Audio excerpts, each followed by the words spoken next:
Você já se perguntou como um homem que perseguia cristãos até a morte se tornou o maior evangelista da história? Como alguém que carregava cartas de prisão contra os seguidores de Jesus acabou escrevendo quase metade do Novo Testamento? O que você vai descobrir hoje sobre Paulo de Tarso vai transformar sua compreensão sobre chamados divinos, propósito e a maneira misteriosa como Deus trabalha na história. Prepare-se para conhecer o homem por trás do maior enigma espiritual do cristianismo primitivo. Imagine por um momento o que Deus quer te mostrar através desta descoberta fascinante que combina verdade espiritual com fatos históricos impressionantes. Hoje, mergulharemos nos mistérios de Saulo de Tarso, que se tornaria Paulo, o apóstolo dos gentios. Mas aqui vem a revelação que muda tudo, confirmada tanto pelas Escrituras quanto pela história. O homem que mais contribuiu para expandir o cristianismo pelo mundo começou como seu maior inimigo. Arqueólogos ficaram impressionados ao descobrir evidências que confirmam não apenas a existência histórica de Paulo, mas também a precisão impressionante de suas viagens e a sofisticação de sua formação intelectual. Para entendermos o mistério completo de Paulo, precisamos começar pelo homem antes da transformação. Saulo nasceu em Tarso da Cilícia, uma cidade que hoje corresponde à região da atual Turquia, distante aproximadamente 800 quilômetros de Jerusalém, uma jornada que na época levaria cerca de 20 dias de caminhada. Arqueólogos descobriram que Tarso não era apenas uma cidade qualquer, era um dos grandes centros intelectuais do Império Romano, comparável a Atenas e Alexandria em importância cultural e educacional. A palavra Tarso vem do grego Tarsus, que na época significava cesta de vime, devido ao formato da cidade construída em uma planície cercada por colinas, e hoje entendemos como um centro estratégico de comércio e aprendizado. Especialistas em história antiga explicam que crescer em Tarso significava ter acesso à melhor educação disponível no mundo mediterrâneo.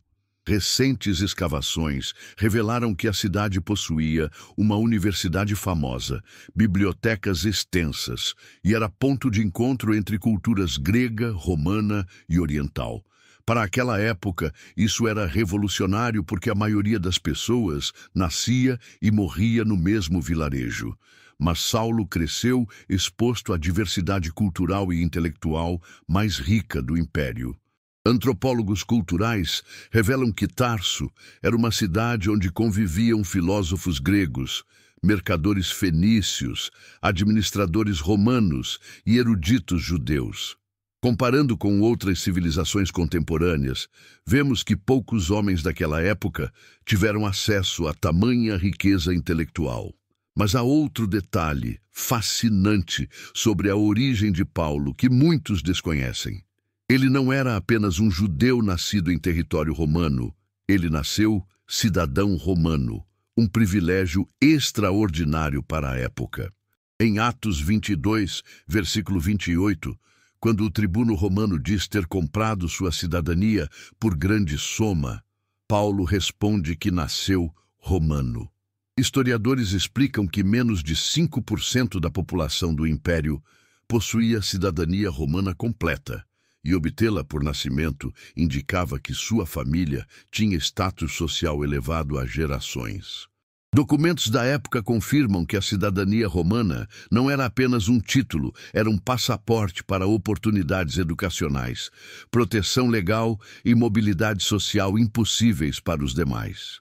Isso explica como Saulo teve acesso às melhores escolas e posteriormente pôde viajar livremente por todo o império. Engenheiros e arquitetos modernos explicam que as estradas romanas, que facilitaram suas viagens missionárias, eram obras de engenharia tão avançadas que muitas permanecem utilizáveis até hoje. A formação intelectual de Paulo era verdadeiramente extraordinária para qualquer época. Aos pés de Gamaliel, neto do famoso Hilel, ele recebeu educação rabínica da mais alta qualidade em Jerusalém.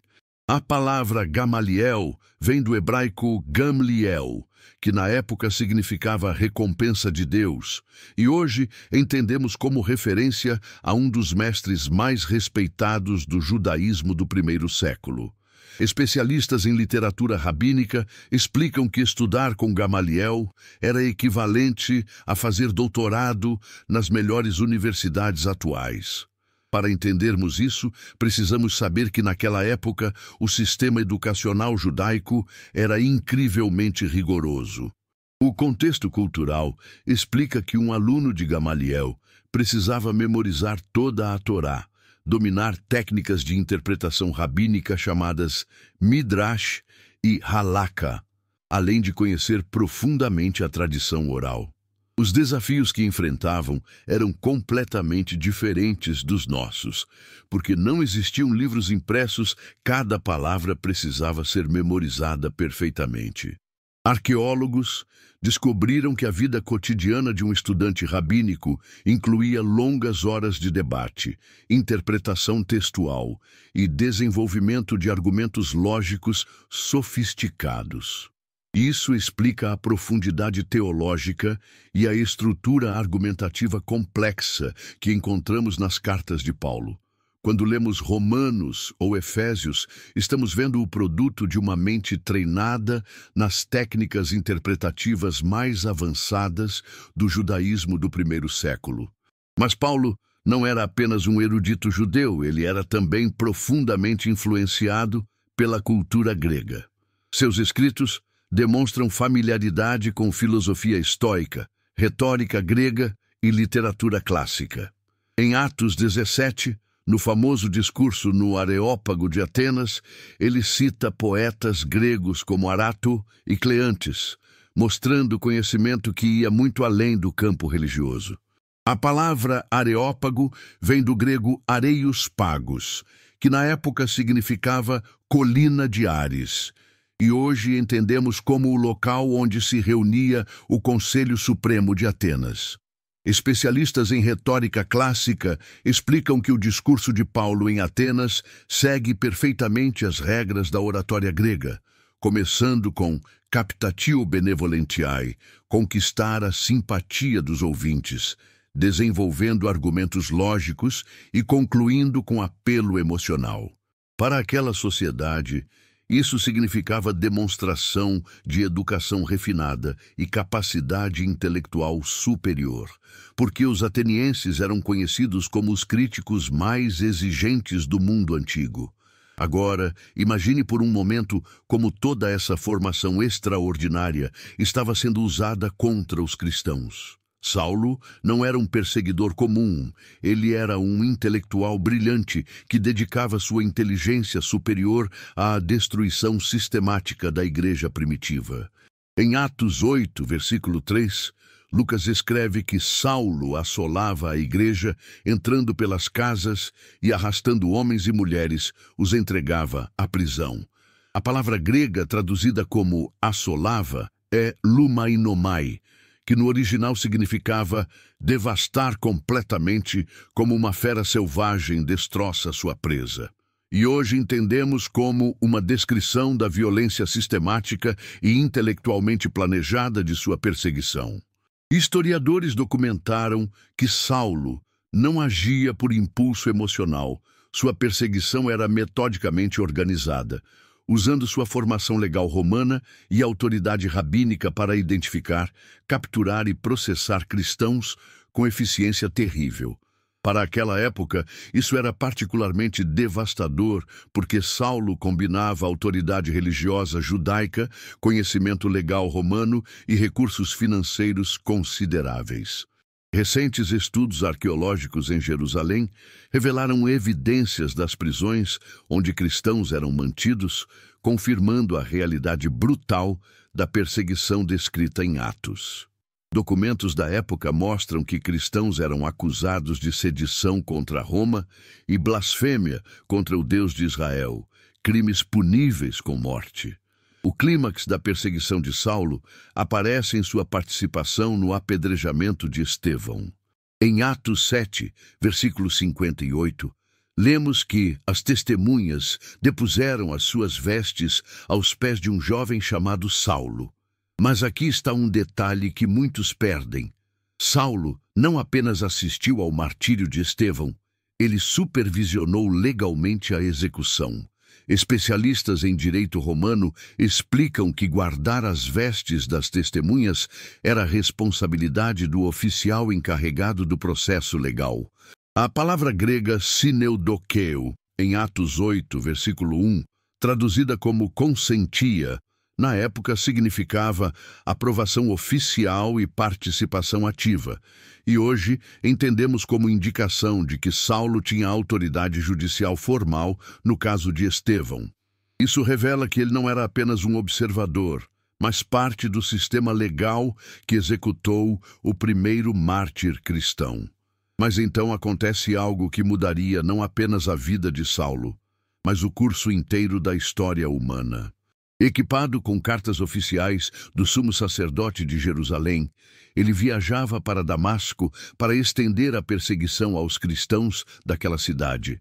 Atos 9, versículos 1 e 2, descreve como Saulo, respirando ainda ameaças e mortes contra os discípulos do Senhor, dirigiu-se ao sumo sacerdote e lhe pediu cartas para as sinagogas de Damasco, para que, se encontrasse alguns desse caminho, quer homens, quer mulheres, os conduzisse presos a Jerusalém. Hoje sabemos que essa região corresponde ao atual sul da Síria, distante aproximadamente 240 quilômetros de Jerusalém. Arqueólogos descobriram partes da antiga estrada romana que ligava Jerusalém a Damasco, confirmando a precisão geográfica do relato de Lucas. A jornada levaria cerca de 6 dias, tempo suficiente para Saulo planejar meticulosamente como expandir sua campanha de perseguição. E aqui vem a revelação que muda tudo, confirmada tanto pelas Escrituras quanto pela precisão histórica dos relatos. Ao meio-dia do 6º dia de viagem, próximo a Damasco, aconteceu o encontro sobrenatural mais dramaticamente transformador registrado na história. Atos 9, versículos 3 a 9, descreve com detalhes precisos.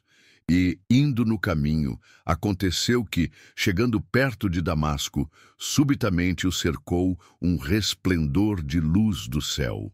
E, caindo em terra, ouviu uma voz que lhe dizia: Saulo, Saulo, por que me persegues?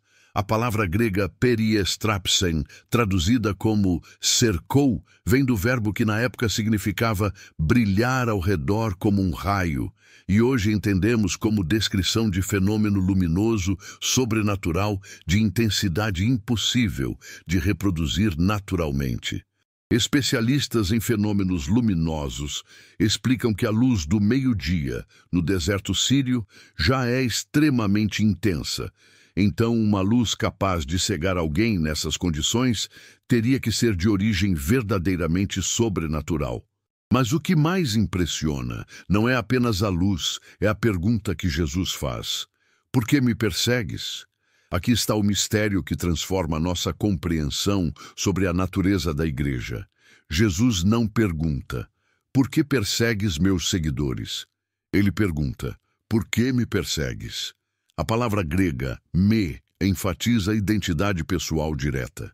Isso revela que perseguir os cristãos é perseguir pessoalmente a Cristo ressurreto, uma verdade teológica revolucionária que Paulo desenvolveria depois na doutrina do corpo de Cristo. Por 3 dias, Saulo permaneceu cego, sem comer nem beber. A palavra néfos, usada para descrever algo semelhante a escamas que caíram de seus olhos quando Ananias orou, na época se referia à película que se forma sobre feridas em processo de cura, e hoje entendemos como descrição médica precisa de restauração visual miraculosa. Médicos oftalmologistas explicam que a descrição de Lucas é anatomicamente correta para casos de cura súbita de cegueira. Para aquela sociedade, isso era completamente impossível, porque não existia conhecimento médico capaz de restaurar visão perdida instantaneamente. Arqueólogos descobriram que a medicina da época, embora avançada para os padrões antigos, não possuía recursos para tratar cegueira súbita. Isso confirma a natureza milagrosa do evento e explica por que teve impacto tão profundo na vida de Paulo. Mas aqui está o que realmente transforma nossa compreensão sobre chamados divinos. Deus não apenas converteu seu maior inimigo, ele o transformou em seu instrumento mais eficaz. Em Atos 9, versículo 15, Jesus diz sobre Paulo: "Este é para mim um instrumento escolhido para levar o meu nome diante dos gentios e dos reis e dos filhos de Israel." A palavra grega skelos, traduzida como instrumento, na época significava vaso ou ferramenta especialmente preparada para uso específico. E hoje entendemos como indicação de que Deus havia preparado Paulo desde o nascimento para sua missão. Especialistas em providência divina explicam que toda a formação de Paulo, sua cidadania romana, educação grega, conhecimento rabínico e até mesmo sua experiência como perseguidor foi preparação para se tornar o apóstolo dos gentios. Historiadores documentaram que nenhum outro homem de sua época possuía combinação tão única de credenciais para servir como ponte entre judeus e gentios. Imagine-se naquela época, quando receber uma visão direta de Jesus Cristo ressurreto era evento extraordinário, reservado apenas aos apóstolos originais. Paulo afirma em 1 Coríntios 15, versículos 8 e 9. "E por derradeiro de todos me apareceu também a mim como a um abortivo, porque eu sou o menor dos apóstolos, que não sou digno de ser chamado apóstolo, pois que persegui a igreja de Deus."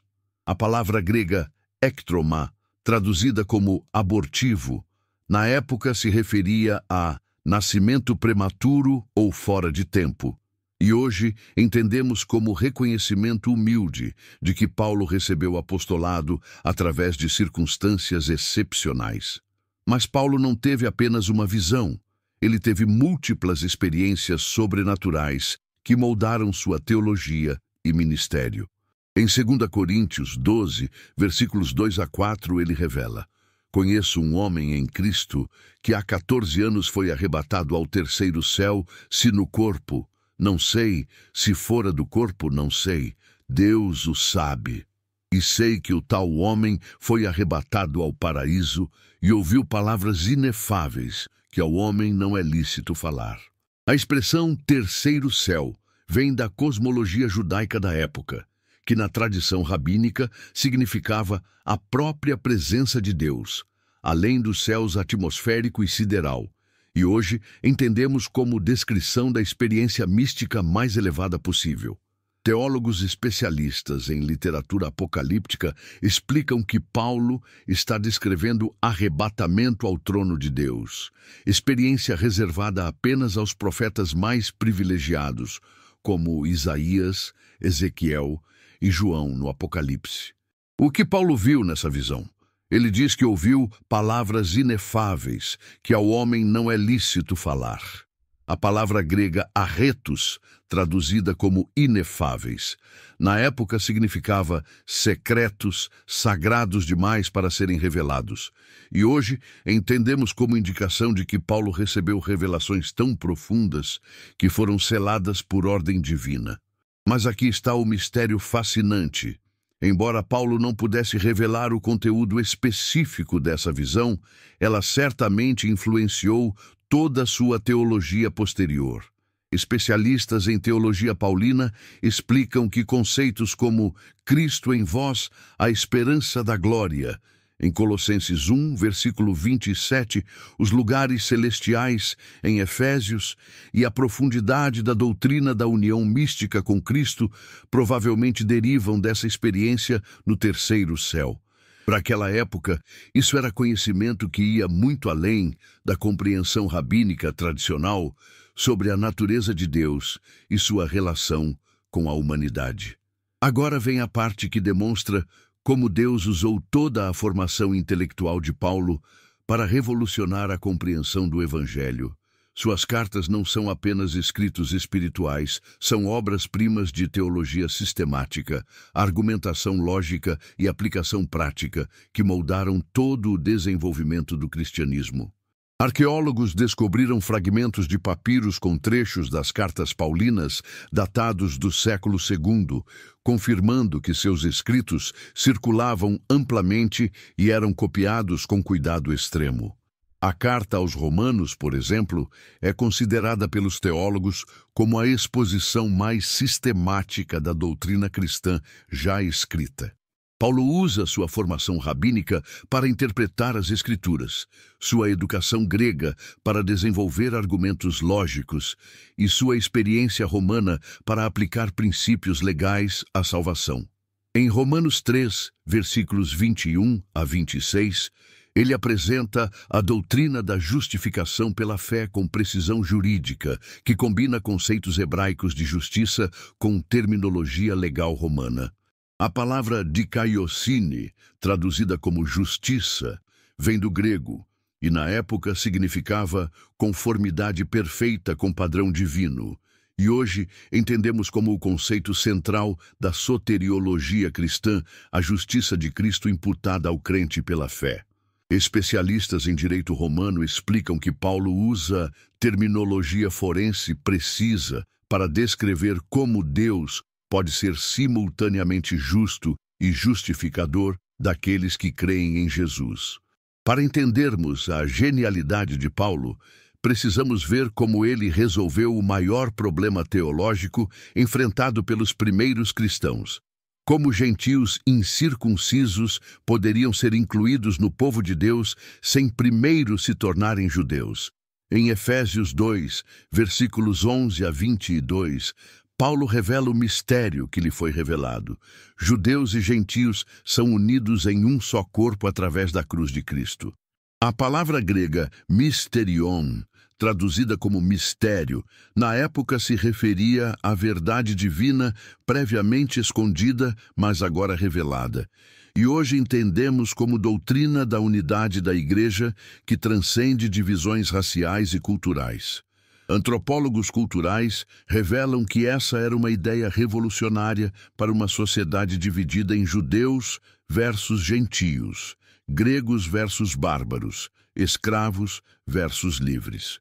Comparando com outras civilizações contemporâneas, vemos que nenhuma religião ou filosofia da época propunha união genuína entre grupos étnicos e sociais tão diversos. Documentos históricos confirmam que tanto judeus quanto romanos consideravam impossível criar comunidade unificada entre povos com tradições tão diferentes. Mas Paulo, baseado em sua visão sobrenatural, desenvolveu teologia da unidade que ainda hoje guia o cristianismo global. Os milagres realizados por Paulo confirmavam a autenticidade de sua missão apostólica. Em Atos 19, versículos 11 e 12, lemos que Deus, pelas mãos de Paulo, fazia maravilhas extraordinárias, de sorte que até os lenços e aventais se levavam do seu corpo aos enfermos, e as enfermidades fugiam deles, e os espíritos malignos saíam. A palavra grega dinameis, traduzida como maravilhas, na época significava manifestações de poder sobrenatural divino.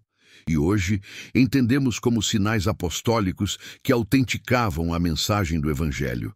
Especialistas em fenômenos sobrenaturais explicam que a cura, através de objetos que tocaram Paulo, era manifestação de poder apostólico única, similar apenas ao que acontecia com Pedro em Atos 5, versículo 15. Para aquela época, isso era prova incontestável de aprovação divina, especialmente importante para validar o apostolado de Paulo entre aqueles que questionavam sua autoridade por não ter conhecido Jesus durante seu ministério terreno. Recentes escavações em Éfeso revelaram evidências arqueológicas que confirmam o impacto extraordinário do ministério de Paulo na cidade.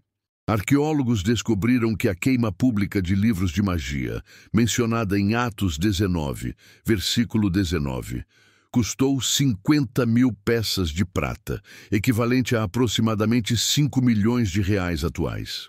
Isso demonstra a magnitude da transformação espiritual causada pela pregação de Paulo. Mas aqui está o que mais impressiona. Tanto a verdade espiritual quanto as descobertas modernas confirmam que Paulo não era apenas um pregador carismático, ele era um estrategista missionário genial. Suas 3 viagens missionárias seguiram rotas comerciais romanas perfeitamente planejadas para maximizar o impacto do Evangelho. Geógrafos modernos explicam que Paulo escolheu cidades-chave que serviam como centros de distribuição para regiões inteiras. A primeira viagem, registrada em Atos 13 e 14, focou no sul da atual Turquia. A segunda, em Atos 16 a 18, alcançou a Grécia continental.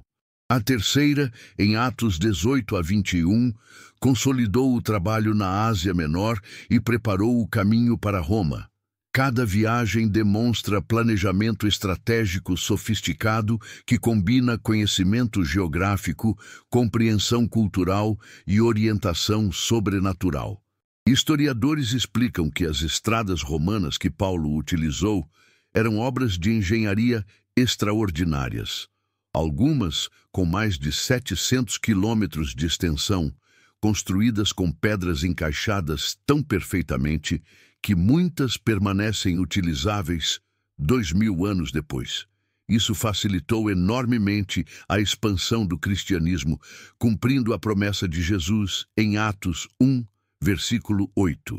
Sereis minhas testemunhas em Jerusalém e em toda a Judéia e Samaria, e até aos confins da terra. A influência duradoura de Paulo no cristianismo é impossível de superestimar.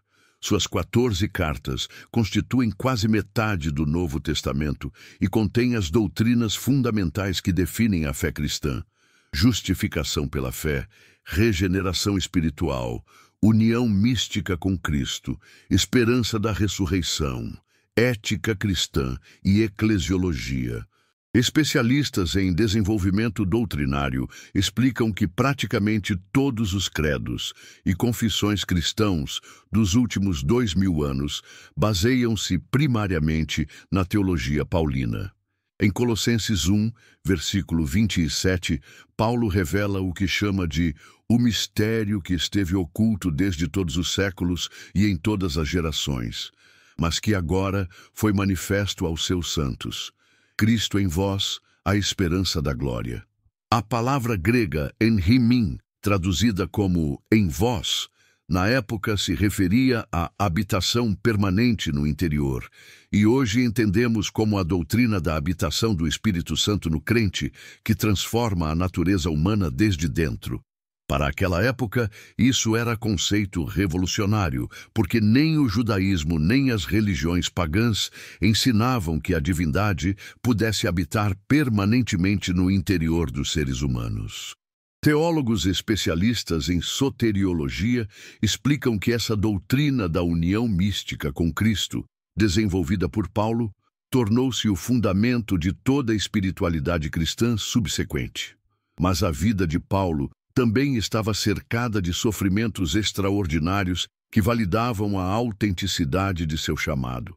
Em 2 Coríntios 11, versículos 23 a 33, ele lista açoites, prisões, naufrágios, perigos de rios, de salteadores, de perseguição, fome, sede, frio e nudez. A palavra grega hipérbole, no versículo 23, traduzida como muito mais, na época significava além de toda medida ou comparação, e hoje entendemos como indicação de sofrimentos que excediam qualquer padrão normal de dificuldade. Arqueólogos descobriram evidências das prisões romanas onde Paulo esteve detido, incluindo a prisão Mamertina em Roma, onde tradicionalmente acredita-se que ele tenha escrito suas últimas cartas. As condições eram brutais: celas subterrâneas, sem ventilação adequada, alimentação mínima e saneamento inexistente.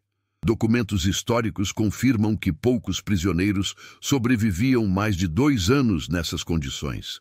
O fim da vida de Paulo permanece parcialmente envolto em mistério bíblico. Sabemos que foi preso em Roma e que em 2 Timóteo 4, versículos 6 a 8, escreve suas últimas palavras registradas. Quanto a mim, já estou sendo oferecido por aspersão de sacrifício, e o tempo da minha partida está próximo. Combati o bom combate, acabei a carreira, guardei a fé. Desde agora, a coroa da justiça me está guardada. A palavra grega analusis, traduzida como partida, na época era termo náutico que significava soltar as amarras para iniciar viagem. E hoje entendemos como metáfora poética para a morte, como transição para a eternidade. Historiadores documentaram que Paulo foi provavelmente decapitado durante a perseguição de Nero, entre 64 e 68 d.C., mas os detalhes precisos de seu martírio não são registrados nas Escrituras. Tradições históricas posteriores afirmam que Paulo foi executado na Via Ostiense, próximo ao local onde hoje está a Basílica de São Paulo extramuros. Arqueólogos encontraram evidências de que cristãos veneravam esse local desde o século II, sugerindo que a tradição sobre o local do martírio pode ser historicamente confiável. Hoje, 2000 anos depois, o impacto de Paulo continua moldando o cristianismo mundial. Suas cartas são estudadas em universidades, seminários e igrejas ao redor do globo. Missionários em todos os continentes seguem princípios estratégicos desenvolvidos por ele. Teólogos continuam explorando a profundidade de suas revelações sobre a natureza de Deus, da salvação e da vida cristã. Especialistas em crescimento do cristianismo explicam que a expansão da fé cristã de uma seita judaica local para a religião global deve-se principalmente à visão teológica e estratégia missionária de Paulo. Sem sua contribuição, o cristianismo provavelmente teria permanecido limitado ao mundo judaico e jamais teria alcançado os gentios em escala global. Mas aqui está a verdade que deve transformar nossa perspectiva sobre chamados e propósitos divinos. Deus não desperdiça nenhuma experiência de nossas vidas, mesmo as mais sombrias. A formação intelectual de Paulo, sua experiência como perseguidor, seus sofrimentos como missionário, tudo foi usado por Deus para equipá-lo para uma missão que mudou o curso da história humana. Para aquela época, era impossível imaginar que um perseguidor se tornaria o maior defensor da fé que tentava destruir. Mas Deus trabalha através de contradições aparentes, transformando inimigos em instrumentos, fraquezas em forças, sofrimentos em qualificações para consolar outros.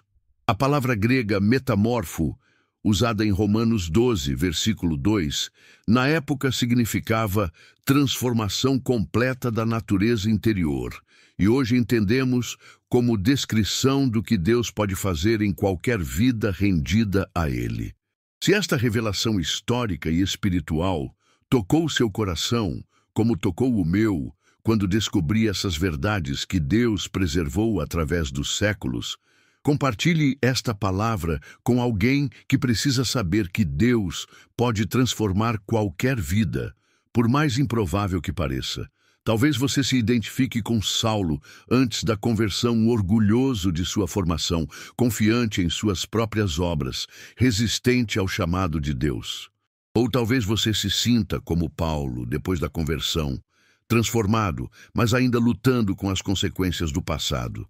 Lembre-se, o Deus que chamou Paulo é o mesmo que está trabalhando em sua vida hoje. Ele não desperdiça nenhuma experiência, nenhum talento, nenhuma dor.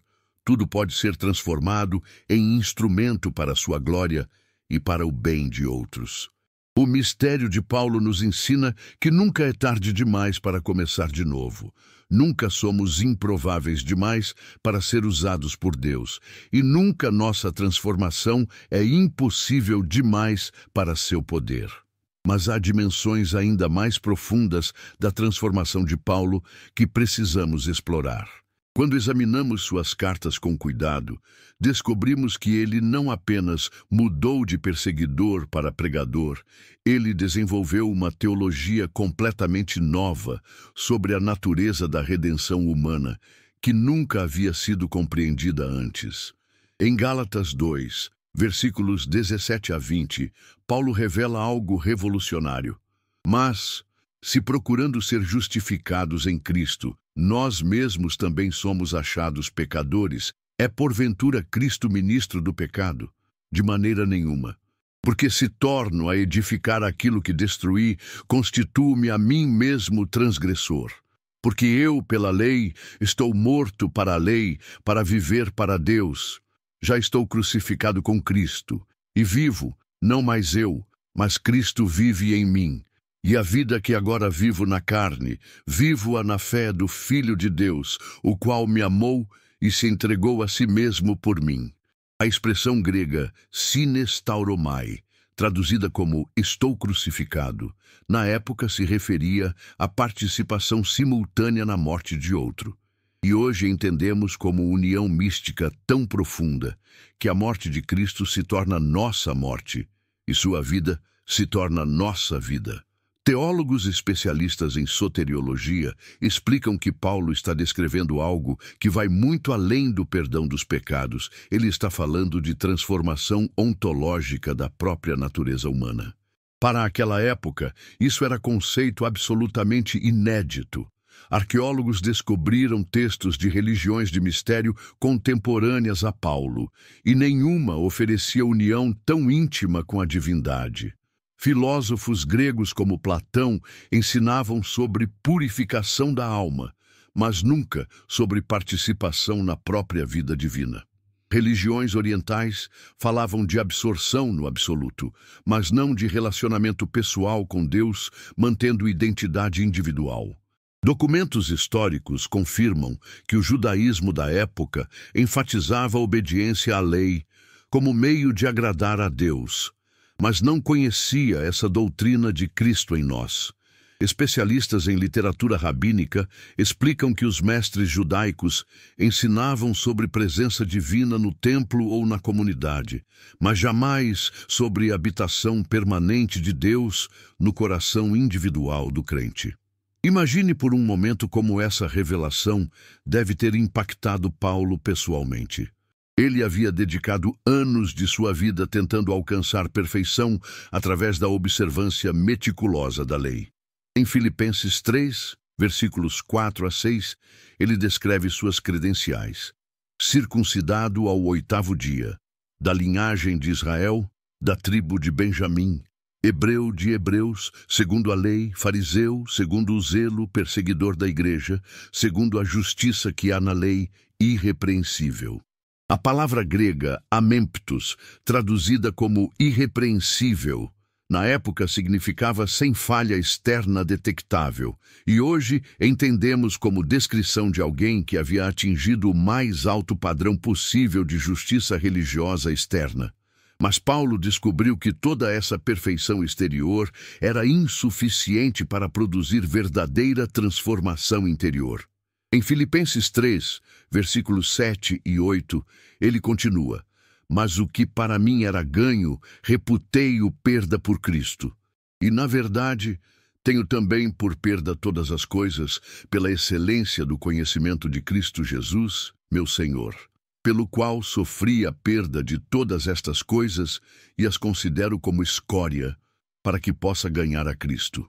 A palavra grega skaibala, traduzida como escória, na época era termo extremamente forte que significava lixo, excremento, algo completamente inútil. E hoje entendemos como indicação de quão radicalmente Paulo reavaliou todo o seu sistema anterior de valores. Especialistas em conversão religiosa explicam que essa é uma das descrições mais dramáticas de transformação de cosmovisão jamais registradas na literatura antiga. Para compreendermos a magnitude dessa transformação, precisamos entender que Paulo não foi apenas convertido de uma religião para outra, ele descobriu que sua religião anterior, embora verdadeira em suas origens, havia sido corrompida por interpretações humanas que obscureciam o verdadeiro propósito de Deus. Em Romanos 7, versículos 7 a 24, Paulo descreve sua luta interior com a lei. Que diremos, pois? É a lei pecado? De maneira nenhuma. Mas eu não conheci o pecado senão pela lei, porque bem sabemos que a lei é espiritual, mas eu sou carnal, vendido sob o pecado. Aqui Paulo revela algo profundo sobre a condição humana. A lei de Deus é perfeita, mas os seres humanos são incapazes de cumpri-la perfeitamente. A pergunta que fica é: como você responderá ao chamado de Deus em sua vida? Que mistérios Ele quer revelar através de sua história, seus talentos, até mesmo seus erros do passado? O Deus que encontrou Paulo na estrada de Damasco está esperando encontrar você hoje, onde quer que você esteja em sua jornada. Para a glória de Deus, deixe-me compartilhar esta palavra final de reflexão. Se você se sente indigno, lembre-se de que Paulo se chamava o menor dos apóstolos.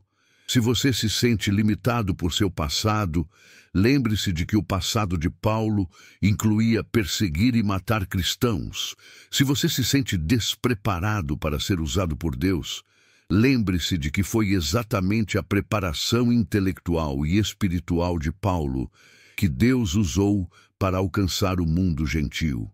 Se você se sente sobrecarregado pelas dificuldades da vida cristã, lembre-se de que Paulo suportou açoites, prisões, naufrágios e, finalmente, martírio, mas nunca perdeu a alegria de servir ao Senhor que o transformou. O mistério de Paulo não é apenas sobre um homem extraordinário do primeiro século, é sobre o Deus extraordinário que ainda hoje está procurando homens e mulheres comuns para fazer coisas extraordinárias para sua glória. Ele não precisa de nossa perfeição, mas de nossa disponibilidade. Não precisa de nossa força, mas de nossa rendição. Não precisa de nossa sabedoria, mas de nossa humildade para aprender. O mesmo poder que ressuscitou Cristo dos mortos, o mesmo poder que transformou Saulo em Paulo, está disponível para transformar sua vida hoje. Para a glória de Deus e edificação de seu reino, que esta verdade milenar ecoe em seu coração e inspire você a crer que Deus ainda faz milagres através de pessoas comuns que se rendem completamente aos seus propósitos eternos. Amém.